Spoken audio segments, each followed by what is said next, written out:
आपण calcium deficiency किंवा कॅल्शियमच्या कमतरतेबद्दल बोलत असतो, पण रक्तामध्ये जेव्हा कॅल्शियमचे लेवल वाढते तेव्हा काय काय होऊ शकतं आणि हे कॅल्शियमचे लेवल का वाढते याबद्दल जाणून घेऊया. शरीरामध्ये कॅल्शियमचे लेवल वाढल्यामुळे काय काय आजार होतात ते आपण पाहूया. पहिलं म्हणजे हाड वाढणं, ज्याला बोन स्पर असंही म्हणतात. नंतर दुसरं आहे किडनी स्टोन्स. तिसरं आहे कॅल्शियमचा थर आपल्या दातांवर जमा होणं आणि त्यामुळे आपले दात जे आहेत ते डॅमेज होऊ शकतात.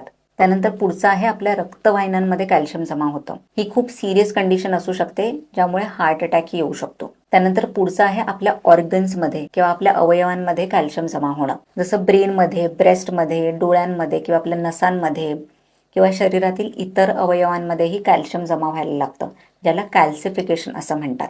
सो हे कॅल्शियम रक्तामध्ये वाढण्याची काय काय कारणं आहेत ती जाणून घेऊया. पहिलं आहे, जर तुम्हाला मार लागला असेल किंवा शरीरामध्ये सूज आली असेल, स्पेशली शरीराच्या आतमध्ये जर स्कार फॉर्मेशन झाले असेल, तर त्या स्कारच्या सभोवती कॅल्शियम जमा व्हायला लागतं. त्यानंतर पुढचं आहे व्हिटॅमिन D3 आणि व्हिटॅमिन K2 ची कमतरता. सो हे दोन्ही विटामिन्स कॅल्शियम हे रक्तातून बोन्सपर्यंत ऑब्झॉर्ब होण्यासाठी खूप महत्त्वाचे असतात. सो या दोन विटामिन्सची कमतरता तुम्हाला असेल तर ब्लडमध्ये कॅल्शियम वाढायला लागतं आणि हाडांमधलं कॅल्शियम कमी होतं. त्यानंतर पुढचं आहे मॅग्नेशियम आणि फॉस्फरसची कमतरता. हे दोन्हीही पोषक तत्व हाडांमध्ये कॅल्शियम मेंटेन करण्यासाठी गरजेचे असतात. मॅग्नेशियम हे व्हिटॅमिन D3च्या ॲक्टिव्हेशनसाठी आणि फॉस्फरस हे कॅल्शियम लेवल हाडांमध्ये मेंटेन करण्यासाठी गरजेचे असतात. त्यानंतर पुढचं आहे हायपर पॅराथायरॉइड हा आजार. सो ह्या आजारामध्ये काय होतं, बॉडी बोन्समधलं कॅल्शियम काढून रक्तामध्ये सोडायला लागते आणि त्यामुळे रक्तामध्ये कॅल्शियमचे लेवल वाढायला लागते.